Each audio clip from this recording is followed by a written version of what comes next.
This is a review of the U.S. rifle M1 in 30-06. It's a Harrington and Richardson Arms produced rifle made in about 1955, if my research is correct. Semi-automatic, 8 shots, rotating bolt, long stroke gas piston, fed by 8-round M-block clips. Clips eject and make the famous ping, and despite whatever this myth is, if you have a couple of rifles going off, you won't be able to hear the clip eject. Go to any CMP match or high power rifle and you won't hear the guy who's reloading a couple slots down. It's got the ring and post sights. There's a drum that calibrates your elevation and your windage. There's markings. I personally shot this rifle out to 300 meters and have had good luck standing with the iron sights. I hope to try bringing this out to 500 meters. That's going to be a little bit of a trip if that range isn't still snow covered. I typically run mine with a model of 1903 or 1907 sling instead of the canvas sling. It provides some fairly decent support for CMP shooting or just fun recreational shooting. I've shot about 900 rounds through this and have had no issues whatsoever. It's a great rifle to shoot. There are a couple quirks. If you press down the follower, you can accidentally have the bolt slam on your thumb. That is painful. I was showing one of my buddies this rifle and, well, he closed the bolt on my thumb. To load, it's fairly easy. Lock back, blade your hand, thumb in your 8-round clip, and then most of the time you have to give the bolt a little bit of encouragement by just hitting it with your palm. I've got this bayonet to go with it. This isn't period correct for this production year, but I mean, it still is fairly impressive. When they were filming Gran Torino, they should have had the get off my lawn scene with the bayonet on instead of just 8 rounds in the pipe. Pretty simple lever to lock the bayonet on. Fiberglass scabbard with a metal throat. It's kind of nice having the cartridge belt to go with it. And there goes the sub pump.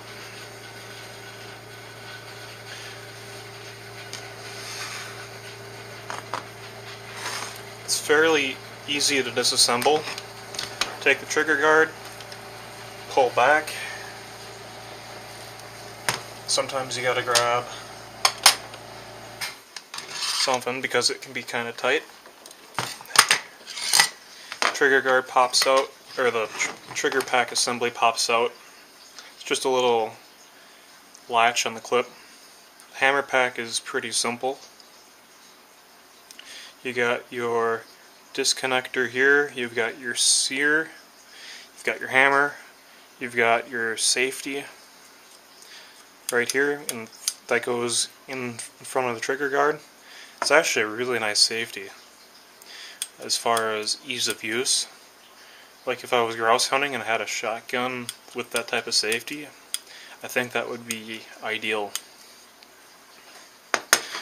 Next, the stock pops off. This is a new wood stock that was put on by the CMP when I got the rifle. Then you've got your gas piston here, you've got your spring for the follower. I'm not going to completely disassemble it since I don't want to have to retighten my gas plug and re-zero it. overall, fairly simple to maintain. Just clean out the gas tube, get a snake to go down the barrel instead of running a rod through the crown on the muzzle end. Saves a little bit of wear.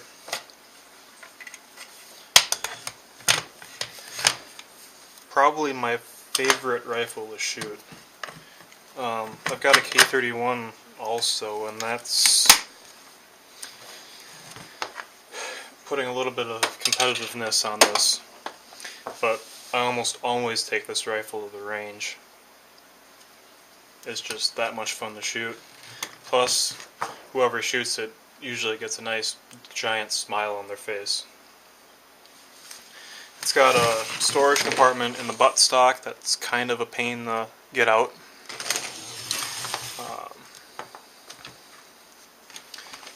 All the action as far as the gas is up here. I don't have any of the adjustable gas plugs in here, just a standard. So I'm stuck shooting M2 ball, which is 150 grains loaded to about 2,700 feet a second. I do reload for this. I'm typically running 150 grain bullets with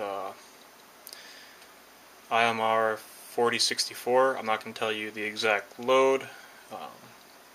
The NRA has published safe loads, and I suggest finding those on the internet, or finding those on the internet and then also verifying them with multiple reloading manuals. Fairly easy to reload for. Haven't really figured out how many cases or how many firing cycles a case will go through. I'm primarily shooting Greek HXP ammo from about the 70s, early 80s. So far I've got the initial firing to get the case, and then some of it has had one firing and still has been good. I'm just loading on a single stage press, and it's kind of a pain, but worth it.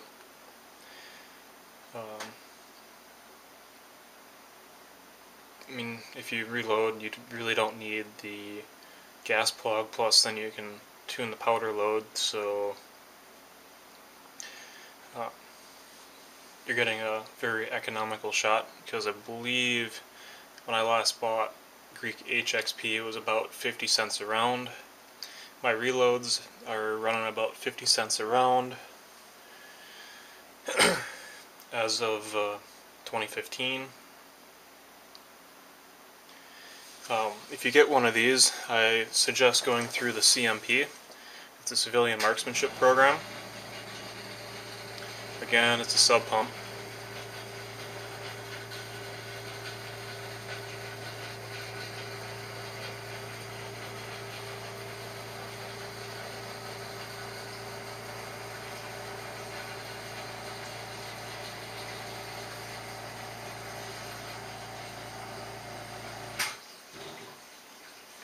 Anyway, you go through the civilian marksmanship program.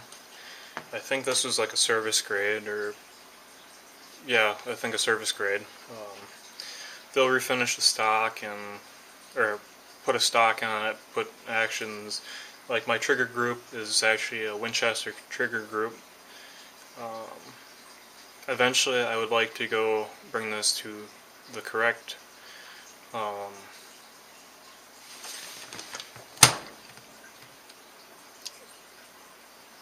5.57 million series HRA, but I'd rather spend the money on ammo right now, and this suits my needs as far as functionality. It's a fairly heavy rifle, about 10 pounds, soft shooting for 30 caliber. I can definitely shoot this a lot longer in terms of rounds than my K31. Although if you want endurance, shoot 5.56 or 223.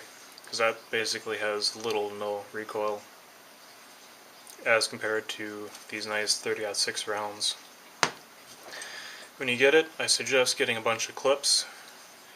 They're, useful. Then you don't have to unload your clips after each time you go out to the range. If you unuse them, you can store them.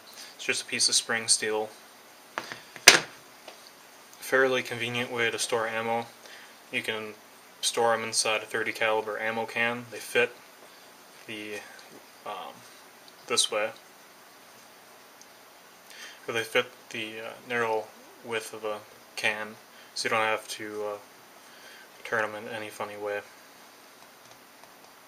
Overall, great rifle, and I definitely agree with General Patton that this is the greatest battle implement ever devised in terms of that era. Safety, right here, pretty simple. Push back. When it's in the trigger guard, it's on safe. Push forward, it's on fire. Clip eject is this button right here. Overall, really simple to operate. Just gotta remember your elevation adjustments for shooting out past 100. I keep mine zeroed at 100, and then I think the pattern is 2, 2, 3, 3, 4, 4, 5, 5, and something like that for clicks of elevation you need to add to go out to range. So to go from 100 to 200, I think you need to add 2 clicks to elevation. To go from 200 to 300, you need to add another couple clicks, and so on and so forth. Don't quote me exactly on that, but it's a pretty simple system once you know it. Overall, I highly recommend you get a rifle like this. Mine has lasted a long time. It's been probably in Greece and who knows where else. Probably some components have been through World War II, others haven't. Just an interesting piece of history that every American should own. Thanks for watching. There'll be more fishing and shooting and gun related videos up hopefully sometime in the future. As for now, have a good New Year.